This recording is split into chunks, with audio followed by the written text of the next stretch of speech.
If your blood sugar spikes after meals, stop what you are doing right now. Because what I am about to share with you in the next few minutes could change the way you understand your own body. And I mean that seriously, not as a figure of speech.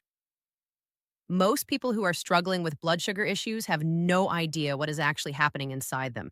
They follow the advice, they cut the sugar, they take the medication, they do what they are told, and yet the numbers keep creeping up. The energy keeps crashing. The body keeps reacting in ways that feel confusing and discouraging. And after a while, people start to think that maybe this is just how it is now. My name is Dr. Megan Foster. I have spent more than 20 years working directly with patients who are managing type 2 diabetes and insulin resistance. I have sat across from hundreds, probably thousands, of people who felt exactly the way you might be feeling right now: confused, frustrated, like they were doing everything right and still not seeing results. And what I have found again and again is that the problem is not effort, the problem is information. Specifically, the information that most people are never given. So, today I want to walk you through something. Not a gimmick, not a miracle claim, just a clear, honest explanation of what is happening in your body when your blood sugar spikes, and what one consistent daily habit can actually do to change that pattern over time. Stay with me through this entire video because the most important part, the part that ties everything together, comes near the end. And I promise you, it is simpler than you expect. Let us start at the very beginning. Think about how you felt a few years ago, maybe 5 years, maybe 10, when you ate a normal meal. Rice, bread, something with a little sweetness. You felt full, maybe a little satisfied, and then you got on with your day. Energy stayed relatively stable. You did not crash an hour later. You did not feel that heavy, foggy, sluggish feeling that seems to come so much more often now. Now compare that to today. Same foods, completely different reaction. You feel heavier. Your energy drops faster. You get hungry again sooner than you should. And if you have been tracking your blood sugar, the numbers after meals look different than they used to, maybe noticeably different. Here's what I want you to understand. That shift did not happen randomly. It did not happen because your body decided to fail you. It happened for a specific reason, a reason rooted in how your body processes glucose. And once you understand that reason, the path forward becomes a lot clearer. Your digestive system, when it is working well, handles glucose like a well managed pipeline. You eat something, the food breaks down. Glucose enters your bloodstream at a pace your body can manage. Insulin, the hormone that helps your cells absorb that glucose, does its job smoothly. Your blood sugar rises a little, then comes back down. No dramatic spike, no dramatic crash, just a steady, manageable process. But when something disrupts that pipeline, when glucose enters your bloodstream too fast, all at once, like a floodgate being thrown open, your body has to scramble. It releases a large burst of insulin to try to keep up. And if that keeps happening, meal after meal, day after day, week after week, your cells start to get overwhelmed. They stop responding to insulin the way they should. That is insulin resistance. And that is where the real problems begin. Now, here's the part that most people miss. And this is genuinely important, so I want you to listen carefully.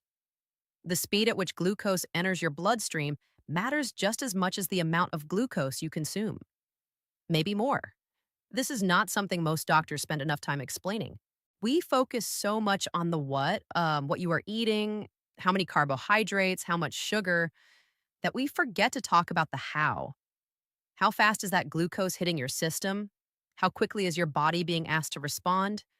When you slow that process down, when you create something that acts almost like a gentle brake on glucose absorption, your body has time to respond appropriately. Insulin is released gradually. Cells absorb glucose at a manageable rate. Blood sugar rises, but not sharply. And over time, that consistent, steady pattern helps your cells become more responsive again, not less. This is the core principle behind what I'm going to share with you today. And it is backed by real research, which I will get into in a moment. But first, I want to check in with you for a second because I know some of you watching this are at the beginning of this journey. You have just started noticing the energy crashes. You have just seen a number on a meter that concerned you. And some of you have been dealing with this for years. You are tired. You have tried things that did not work. You are watching this video because you are still looking for something that makes sense. Wherever you are in that journey, this video is for you. And I want you to know something. The fact that your body is responding the way it is does not mean it is broken. It means it is doing exactly what it was designed to do, responding to the patterns you have built over time. And patterns can be changed. If you have noticed your energy dropping faster after meals than it used to, or that foggy, heavy feeling that comes an hour or two after eating, leave a comment below. I see those comments, and more people are experiencing this than you might realize. Now, let us talk about the research, because I never want to just tell you what I believe. I want to show you what the evidence actually says. There is a significant body of clinical research published in metabolic health and nutrition journals that has looked specifically at the role of soluble fiber in blood sugar regulation. And the findings, when you look at them together, are genuinely compelling. In multiple controlled studies, the kind where researchers actually track people over weeks and months, not just a single meal, participants who consumed specific types of soluble fiber before meals showed measurably lower post-meal blood sugar levels, not slightly lower, significantly lower. In some studies, the reduction in post-meal glucose spikes was meaningful enough to have real clinical implications for people managing insulin resistance and early type 2 diabetes. But here is what I want you to pay attention to. These were not people who changed their entire diet. They were not on extreme eating plans. They did not cut out entire food groups. They added one consistent element at the right time. And that element created a different internal response to the same foods they were already eating. Same meals, different outcome. That is the key insight here. And the mechanism makes complete sense when you understand it. Soluble fiber, when it comes into contact with water in your digestive system, forms a thick, gel-like substance. Think of it almost like a slow, gentle filter. As food moves through your digestive tract, that gel slows the rate at which glucose is absorbed into your bloodstream. Instead of a floodgate, it becomes a controlled, steady flow. Your body has time to respond. Insulin is released in a measured way. Blood sugar rises, but the spike is blunted. And over time, with consistent use, studies have shown improvements not just in post-meal glucose levels, but in insulin sensitivity markers and in certain lipid measurements as well. This is not a one-meal fix. This is a pattern-changing tool. Now, I want to walk you through this in a practical way because the research only matters if you actually understand how to apply it. Let us start with the most basic level. The idea of slowing glucose absorption in general. Most people, when they think about managing blood sugar, think about restriction. Cut the carbs, avoid the sugar, eat less. And while there is certainly value in being thoughtful about what you eat, this approach on its own is incomplete. Because again, it is not just what you eat, it is how fast it hits your system. There are a few simple things that naturally slow glucose absorption that most people do not think about. Eating in a certain order, vegetables and protein before starches, can make a meaningful difference. Studies have actually shown that eating vegetables first, then protein, then carbohydrates in the same meal can reduce post-meal blood sugar spikes by a noticeable amount compared to eating the carbohydrates first. The order of the same food on your plate changes how your body processes it. That is remarkable when you think about it. Not eating in a rushed, distracted state also helps because digestion begins in the mouth. When you chew your food thoroughly, you are breaking it into smaller pieces that your digestive enzymes can process more efficiently and more gradually. People who eat slowly and chew well tend to produce a gentler glucose response than people who eat the same food quickly.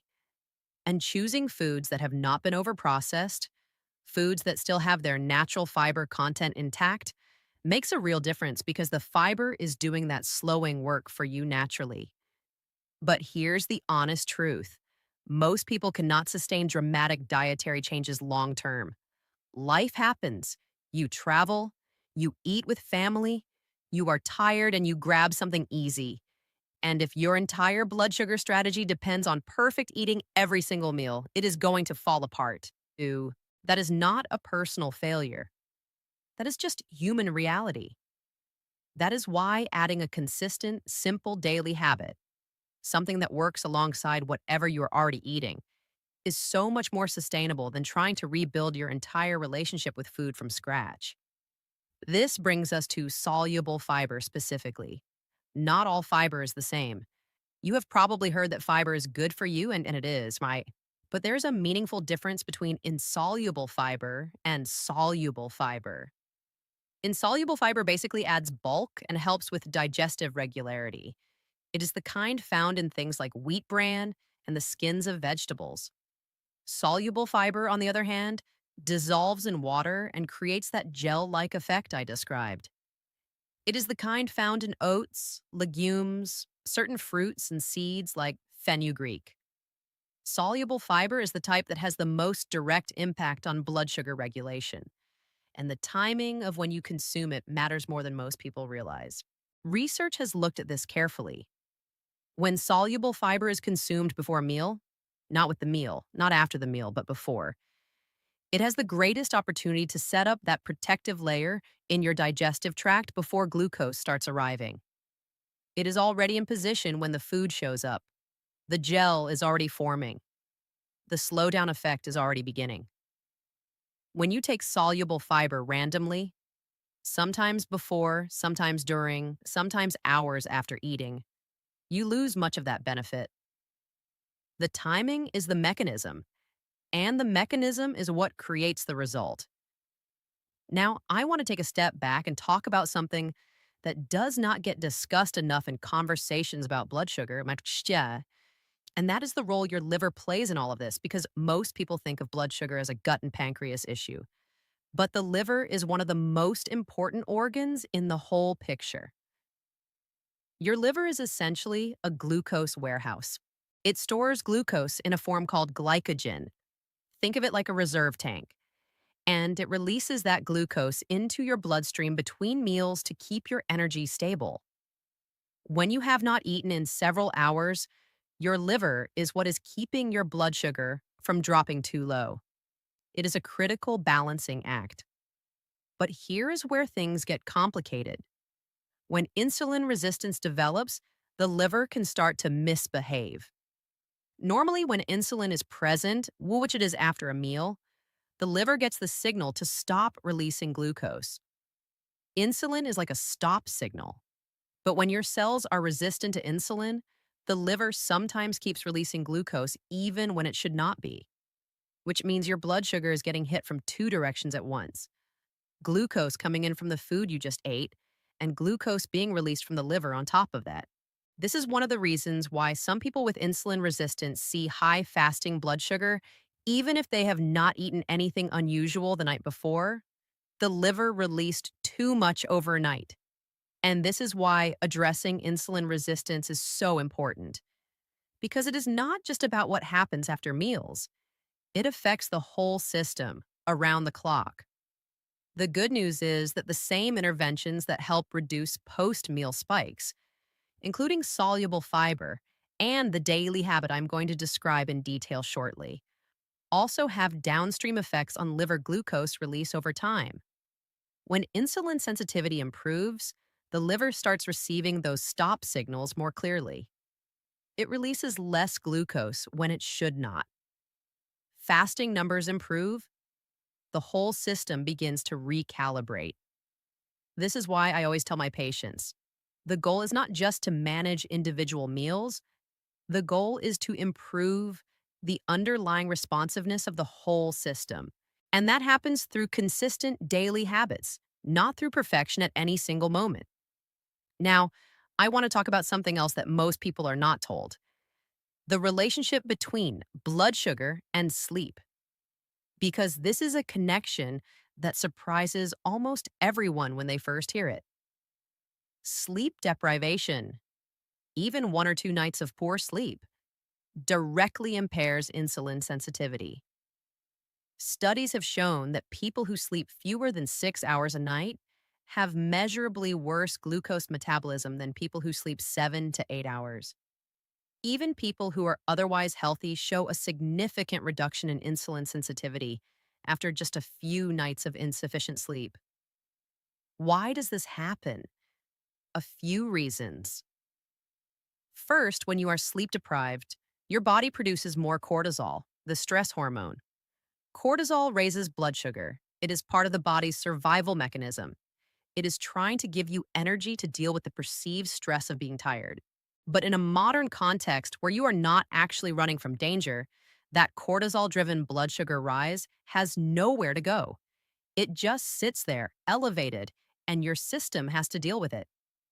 Second, sleep deprivation affects the hormones that regulate hunger, specifically leptin and ghrelin. Leptin is the hormone that signals fullness. Ghrelin is the hormone that signals hunger. When you are sleep deprived, leptin goes down and ghrelin goes up, which means you feel hungrier than you actually need to be. You crave higher calorie, higher carbohydrate foods, and you are more likely to eat in ways that stress your blood sugar further. It becomes a cycle that is very hard to break if you do not address the sleep piece. The practical takeaway here is this: if you are doing everything right with your diet and your daily habits, but you are consistently sleeping poorly, you are fighting with one hand tied behind your back. Sleep is not optional when it comes to blood sugar management. It is foundational. 7 to 8 hours in a dark and cool room at a consistent time each night. This is not a luxury. It is part of the treatment. And one more thing about sleep that is worth mentioning: blood sugar actually fluctuates during sleep. And for some people, it spikes in the early morning hours even before they wake up. This is called the dawn phenomenon. Between roughly 3 and 8 in the morning, the body releases a wave of hormones, including cortisol and growth hormone, that prepare you to wake up. These hormones signal the liver to release glucose. For people with insulin resistance, this natural release can tip blood sugar higher than it should be.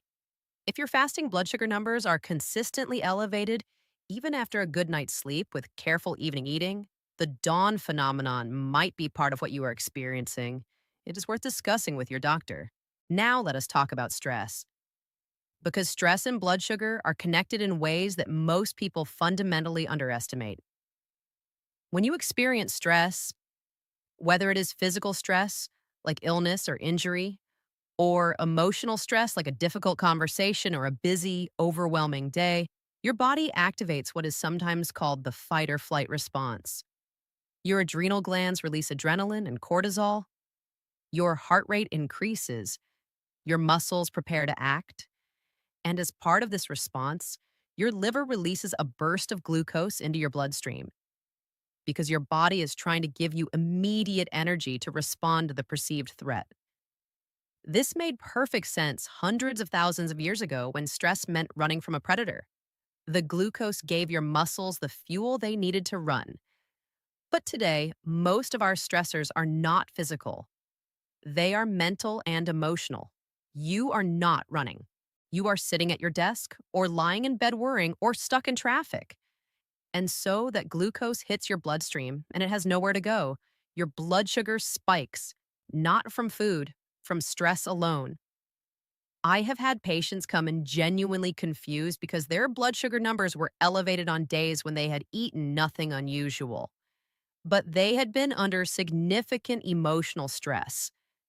And once we talked through what had been happening in their lives, the connection became clear. Chronic stress, the kind that does not have an off switch, keeps cortisol levels elevated on a near constant basis. And chronically elevated cortisol keeps blood sugar chronically elevated. It also drives insulin resistance over time Because the cells are being exposed to consistently high glucose and high insulin signals and starting to tune out. Managing stress is therefore not a soft, optional lifestyle suggestion. It is a metabolic intervention.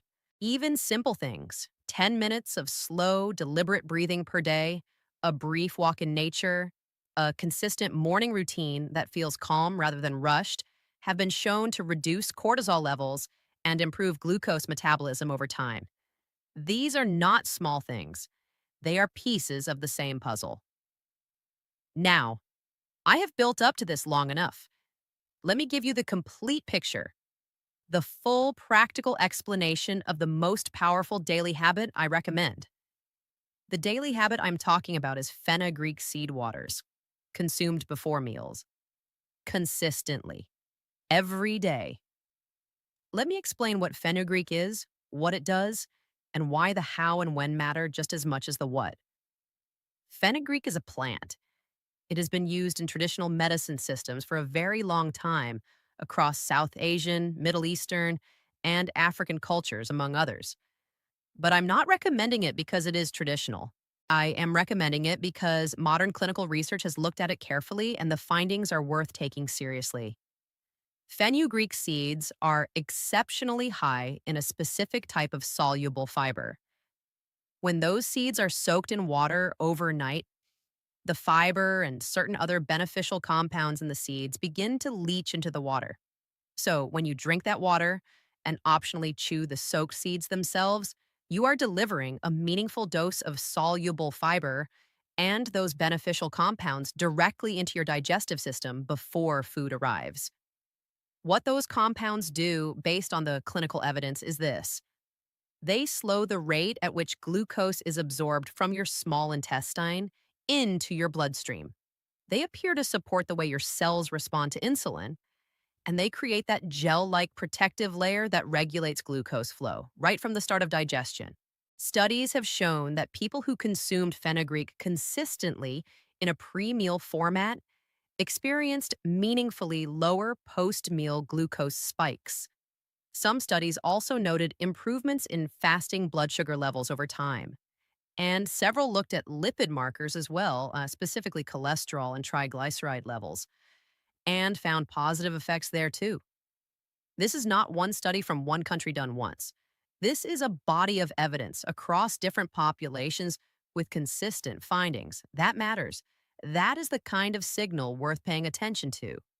Now, let me go deeper on why fenugreek works, because I think understanding the mechanism will help you trust it and stick with it.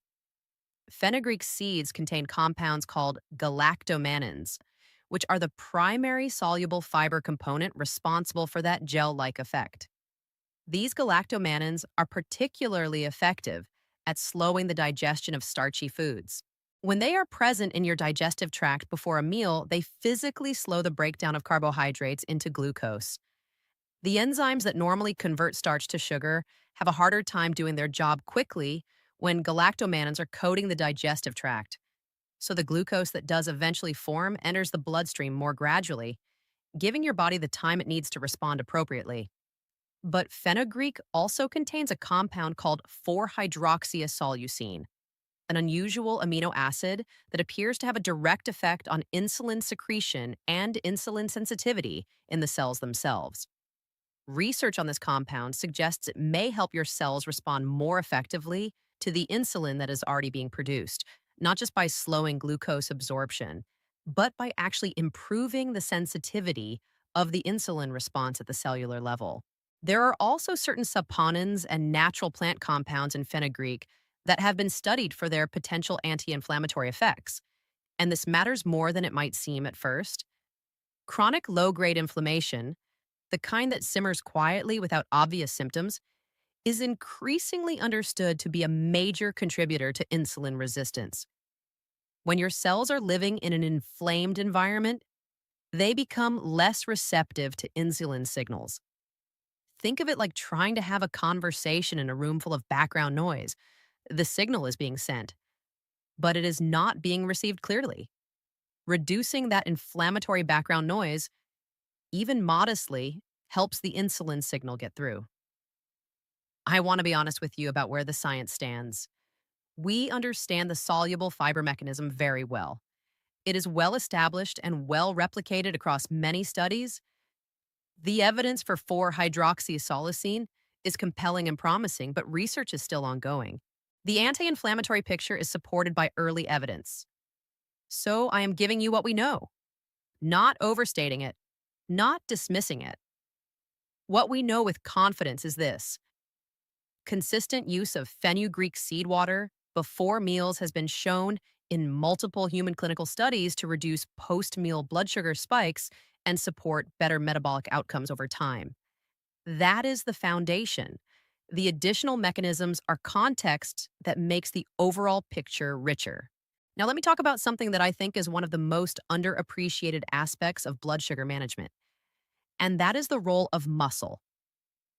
Most people think of muscles as just the things that allow you to move, but muscle tissue is actually one of the largest glucose consumers in the entire body. When your muscles are working, even at a relatively light intensity, they absorb glucose from the bloodstream directly, using it as fuel. And crucially, they can do this with or without insulin. Muscle contraction itself acts as a kind of glucose vacuum. This is why physical activity after meals can have such a powerful effect on blood sugar. When you take a 10 to 15-minute walk after eating, not a hard workout, just a gentle walk, your leg muscles are absorbing glucose from your bloodstream as they work. The glucose that would otherwise be sitting in your bloodstream, pushing your numbers up, is instead being used by your muscles as energy. Studies have shown that even a short, light walk taken within 30 minutes of finishing a meal can reduce post meal blood sugar spikes significantly. Not by a small margin, by a meaningful, measurable amount. In some studies, walking for 15 minutes after a meal produced better post meal blood sugar outcomes than a single 30-minute walk at another point in the day. Why? Because the timing matters. The walk happens when the glucose is arriving. The muscles are activated at exactly the moment when the bloodstream needs them most. It is precise timing working in your favor, and the long term benefits of regular physical activity on insulin sensitivity are even more significant. When you use your muscles consistently over weeks and months, they develop more glucose transporters, essentially more entry points for glucose to come in. This makes the muscles better at absorbing glucose and less reliant on insulin to do so. Over time, this can meaningfully reduce the burden on your pancreas and improve your overall insulin sensitivity. You do not need to become an athlete. You do not need to go to a gym. A daily walk, 30 minutes, at a comfortable pace, is genuinely one of the most clinically supported habits for blood sugar management that exists. When combined with pre-meal fenugreek and thoughtful eating, the combined effect is greater than any single intervention alone. I also want to spend a moment on hydration, because this is another area that most people overlook when thinking about blood sugar. When you are dehydrated, your blood becomes more concentrated. There is less fluid in your bloodstream relative to the amount of glucose present, which means blood sugar readings go up even if you have not eaten more glucose than usual. Dehydration also puts stress on your kidneys, which are responsible for filtering excess glucose out of the blood when levels are high. When you are not drinking enough water, the kidneys cannot do this job as efficiently. Additionally, when your body is dehydrated, it often triggers the release of a hormone called vasopressin, which signals the liver to produce and release more glucose. So, dehydration can actually directly raise blood sugar through this hormonal mechanism, independent of anything you have eaten. The simple fix is drinking enough water throughout the day, not just in the morning, not just at meals, but consistently across the whole day. Most adults need somewhere between 6 and 8 glasses of water daily, though this varies based on body size, activity level, and climate. If you are drinking the fenugreek soaking water first thing in the morning, you are already starting the day with a good habit of hydration. And that matters more than many people realize. Now, I want to address something that comes up often in my conversations with patients. And that is the question of what happens to blood sugar as you age, and whether the changes you're experiencing are truly inevitable. Here is the truth. As we get older, certain things do change biologically. The pancreas can become slightly less efficient at producing insulin quickly in response to a meal. Muscle mass tends to decrease, which reduces the body's built in capacity to absorb glucose. The liver can become slightly more resistant to insulin stop signals, and years of exposure to blood sugar swings accumulate in ways that affect cellular responsiveness. But, and this is critical, these changes are not fixed destinies, they are tendencies, and tendencies can be significantly modified by how you live day to day. Research consistently shows that people who maintain regular physical activity, consume adequate fiber and protein, sleep well, manage stress, and stay hydrated age metabolically much better than people who do not, even when comparing people of the same chronological age. The reason some people feel like their blood sugar control has fallen apart as they have gotten older is not purely biology. It is often an accumulation of habits, less movement than there used to be, sleep that has gotten shorter and less restful, more chronic stress, dietary patterns that have shifted toward more processed and convenient foods. These are addressable. They are not inevitable. Your age does not determine your metabolic future. Your daily habits do, and daily habits can change at any age. I want to talk now about something I call the feedback loop problem, because I think it explains a lot of why people get stuck. When blood sugar is poorly controlled, it often leads to fatigue. When you are fatigued, you are less likely to move. When you move less, your muscles absorb less glucose. Blood sugar goes up more. You feel worse. You crave quick energy, usually in the form of carbohydrates. You eat them. Blood sugar spikes again, energy crashes again, and the loop continues. Many of my patients have been stuck in this loop for years without realizing it. They are not making bad choices because they do not care. They are making understandable choices given how they feel. When you are exhausted, a sugary snack or a refined carbohydrate feels like the only thing that will get you through the next hour. And it does, briefly. But the crash that follows makes the next hour even harder. Breaking this loop requires inserting a pattern interrupt at the right point, not willpower. Because willpower is a limited and unreliable resource, especially when you are already exhausted. A structural change. Something that changes the biology directly without requiring you to overcome massive cravings or sustain heroic levels of discipline. This is exactly what fenugreek seed water before meals does. It is a structural intervention. It is happening at the biological level, slowing glucose absorption, blunting the spike, reducing the crash. And when the crash is less severe, cravings are less intense. When cravings are less intense, choices are easier to make. When choices are easier to make, the loop begins to shift in a different direction. Small biological improvements create better conditions for better choices. Better choices create further biological improvements. That is the positive version of the feedback loop, and it is entirely within reach. Now, let me give you the complete practical protocol clearly and specifically. Take 1 to 2 teaspoons of whole fenugreek seeds. Put them in a full glass of water, like around 8 to 10 ounces, before you go to bed. Let them soak overnight. In the morning, before you eat anything, drink that water. You can strain the seeds out if the texture bothers you, or you can chew the soaked seeds if you are comfortable with that. The seeds themselves contain the highest concentration of fiber, so chewing them gives you a slightly more potent dose. But even just drinking the water alone is meaningful and worth doing. Then, and this is non negotiable, track your blood sugar. Before the water in the morning, before breakfast, 1 to 2 hours after breakfast, before lunch, 1 to 2 hours after lunch, before dinner, 1 to 2 hours after dinner. Do this for at least the first 2 weeks. You do not have to do it forever, but do it long enough to see what is actually happening in your body. Do not guess, measure, because your feeling of how you are doing is not always accurate, especially when blood sugar is involved. Sometimes you feel fine and the numbers tell a different story. Sometimes you feel rough and the numbers are quietly improving. The data is more reliable than the feeling, especially early on. Give it a minimum of 4 weeks of consistent daily practice before drawing conclusions. Some people see noticeable changes in the first week. Many see their most meaningful improvements between weeks 2 and 4. A few do not see the clearest changes until weeks 4 through 6.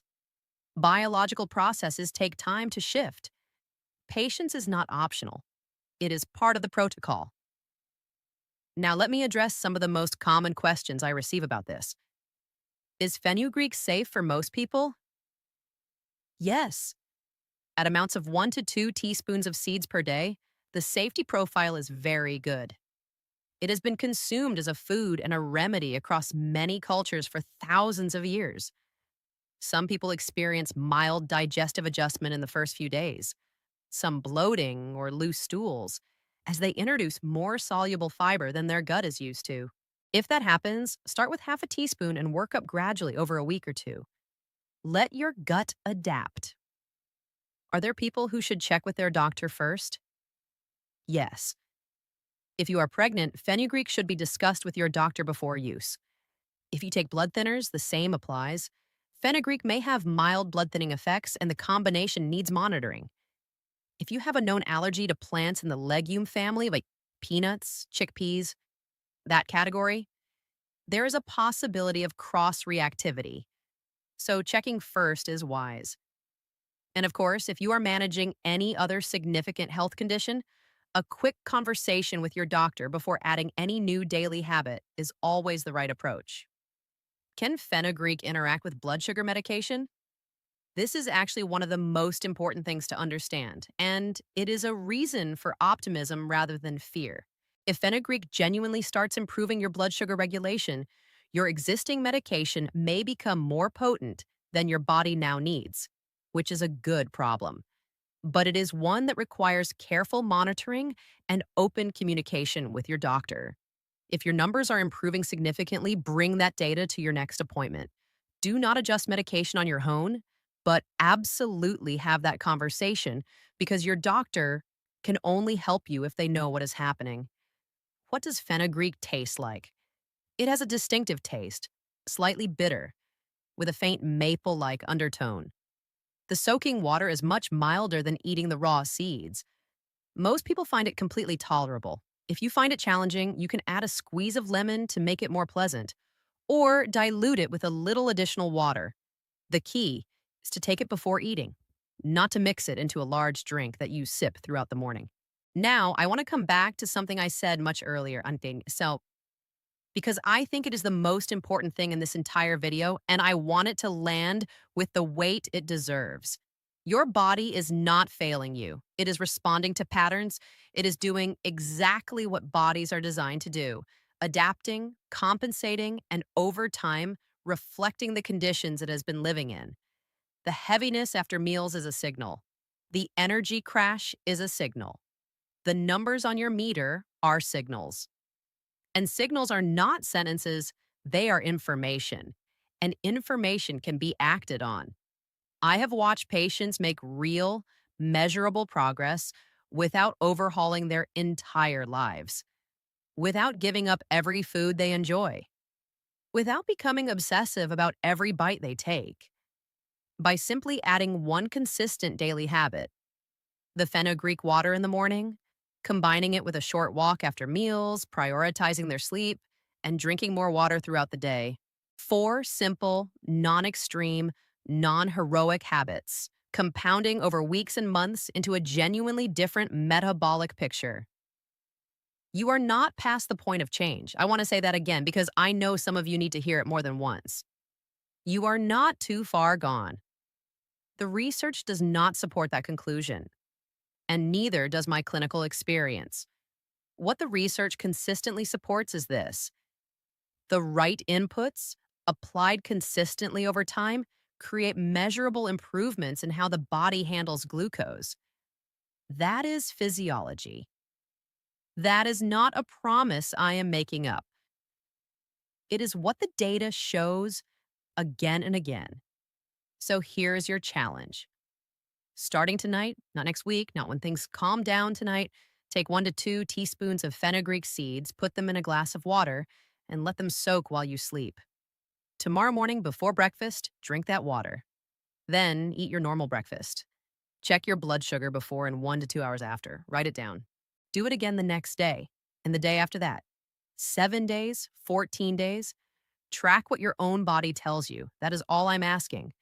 Not a complete lifestyle overhaul, not a dramatic diet change, one habit, consistently, with attention and measurement. Because the only way to know what works for your specific body in your specific situation is to actually try it and actually measure the result. Not assume, not guess. Measure. Let me give you one final clear summary of everything I have covered today so you have a simple, complete picture to carry with you. Blood sugar spikes after meals happen when glucose enters your bloodstream too fast for your body to manage comfortably. This leads to large insulin releases and, over time, to insulin resistance, meaning your cells become less responsive to the insulin that is trying to do its job. The liver compounds this by releasing its own glucose at the wrong times when it is not receiving clear insulin signals. Slowing glucose absorption is one of the most direct and effective ways to reduce these spikes and support better insulin sensitivity over time. Soluble fiber, consumed before meals, creates a protective gel-like layer in your digestive tract that regulates glucose flow from the very start of digestion. The timing is not optional before meals, consistently. Sleep, stress, hydration, and muscle activity all play meaningful roles in how your body handles glucose. And each of these can be improved with specific, accessible daily habits. Post meal walking is one of the most clinically supported and underused tools available to you. Consistent sleep of 7 to 8 hours directly supports insulin sensitivity. Adequate hydration prevents glucose from concentrating in your blood unnecessarily. And managing chronic stress reduces the cortisol driven blood sugar elevation that happens independent of food.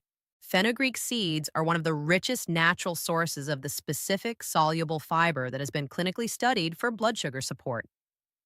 They also contain compounds that may support insulin sensitivity directly at the cellular level. Multiple studies have shown consistent benefits with pre-meal use over weeks and months. The protocol is simple. 1 to 2 teaspoons, soaked overnight, drunk before your first meal every day. Track your numbers for the first 2 to 4 weeks. Give it time. Be consistent. Stay in communication with your doctor, and then look at your data 4 weeks from now and see what your own body is telling you. That is the honest, evidence-based path forward. Your body is capable of responding. It is waiting for the right conditions, and you have everything you need to begin tonight. If you found this video genuinely helpful, if it gave you something clear and practical that you can actually use, please consider subscribing. I make videos like this because I believe people deserve to understand their own health in plain, honest language, not fear, not hype, just real information delivered with respect. And if you want a structured, step-by-step guide to supporting your blood sugar, your energy, and your long-term metabolic health, there is a link in the description to a resource I put together specifically for that. It goes deeper than one video can, and it walks you through everything in an organized, practical way. No extremes, no confusion, just clarity and direction. Thank you for watching all the way through. I know your time is valuable, and I never take that lightly. Take care of your body tonight. It is working hard for you, and with the right support, it can work even better. I will see you in the next one.